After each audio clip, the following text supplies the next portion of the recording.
नमस्ते बच्चों, कक्षा 4 गणित विषय में अपनी प्रश्नावली 17 परिमाप एवं क्षेत्रफल पढ़ रहे हैं। तो इसमें पहला प्रश्न अपने हल कर चुके हैं। दूसरा प्रश्न देखिए इसका कि नीचे कुछ चित्रों के परिमाप दिए गए हैं और एक तरफ की लंबाई नहीं दी गई है, वह लंबाई पता करो। पहले प्रश्न में अपने क्या किया था कि आकृतियों की सारी भुजाएं दे रखी थी और अपने परिमाप ज्ञात किया था, तो सबको जोड़कर परिमाप निकल गया। अब इसमें क्या है, परिमाप दे रखा है और कुछ भुजाएं दे रखी है और एक भुजा नहीं दे रखी। तो इसकी ये कैसे निकलेगी भुजा कि जब तीनों का जोड़ ये है तो अपने अब इन दोनों को जोड़कर इस परिमाप में से घटा देंगे तो ये तीसरी भुजा आ जाएगी। तो देखिए इसको हल करते हैं अपने।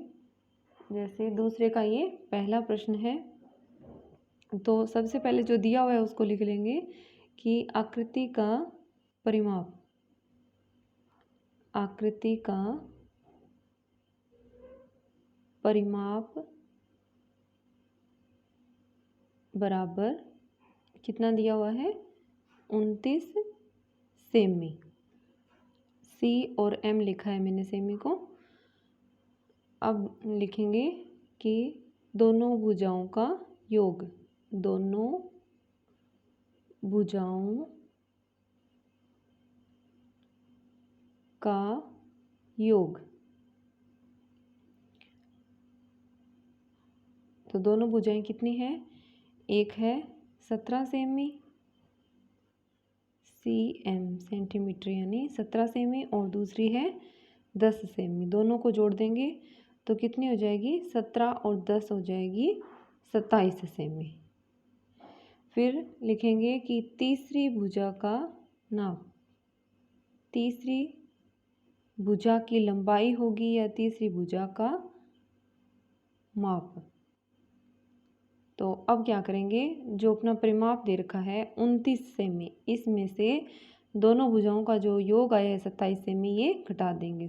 तो 29 में से 27 घटाएंगे तो 2 बचेंगे।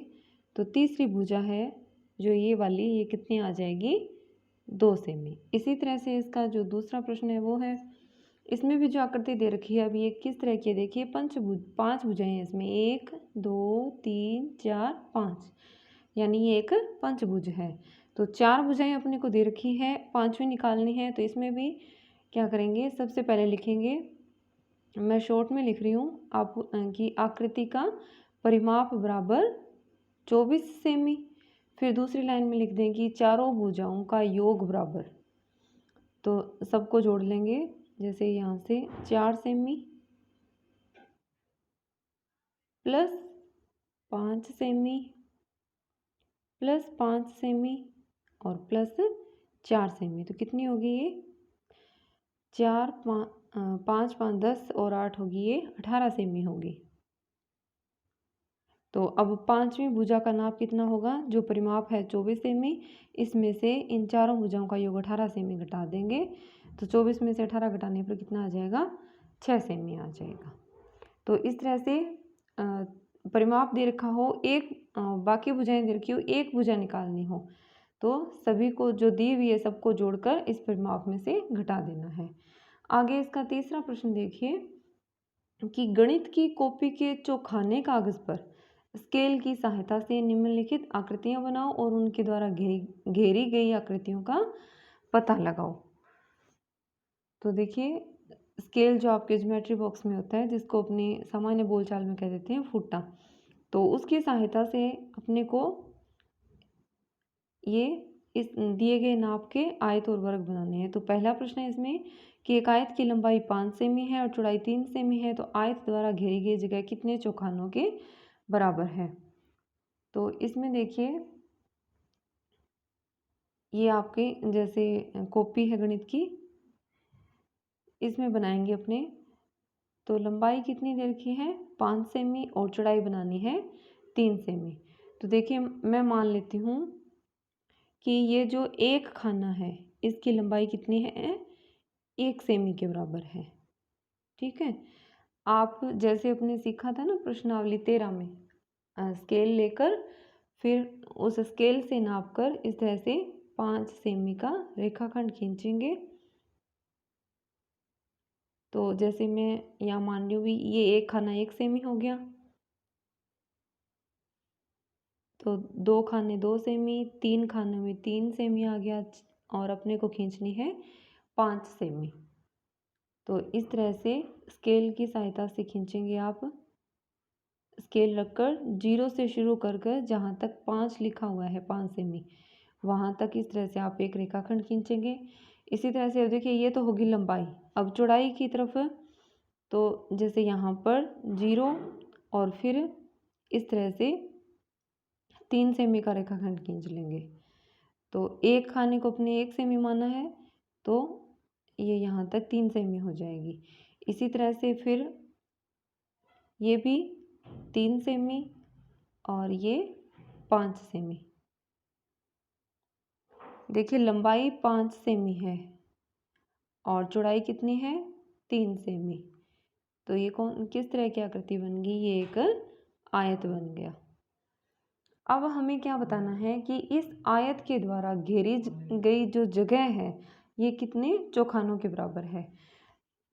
तो देखिए अब इसमें कितने चौखाने आ रहे हैं, 1 2 3 4 5। एक लाइन में 5 है, अब इस दूसरी लाइन में भी 5 हो गए और तीसरी लाइन में भी 5 हो गए। तो कितने हो गए, 5 5 10 और 5 15 चौखाने हो गए। तो इस आयत ने कितनी जगह घेरी है, 15 चौखाने। तो ये जो घेरी की जगह है इसी को अपने क्या कहते हैं, क्षेत्रफल कहते हैं। यानी कोई आकृति जितनी जगह घेरती है वो क्या होता है, उसका क्षेत्रफल होता है। तो इस आयत ने जैसे 15 खाने घेरे हैं, तो इस आयत का क्षेत्रफल कितना है, 15 सेमी है। अब इसी तरह से इसका दूसरा प्रश्न है कि एक 3 सेमी भुजा का वर्ग बनाओ और उसके द्वारा चौखाने पर घेरे गए स्थान का पता लगाओ। तो इसमें भी अपने, अब देखिए 3 सेमी भुजा का वर्ग, तो वर्ग इसकी क्या विशेषता होती है कि इसकी सभी भुजाएं समान लंबाई की होती है, बराबर होती हैं। तो इसकी सारी भुजाएं कितनी होंगी, 3 सेमी की होंगी। तो वर्ग एक चतुर्भुज होता है, 4 भुजाएं होंगी और चारों क्या होंगी, 3 3 सेमी की होंगी।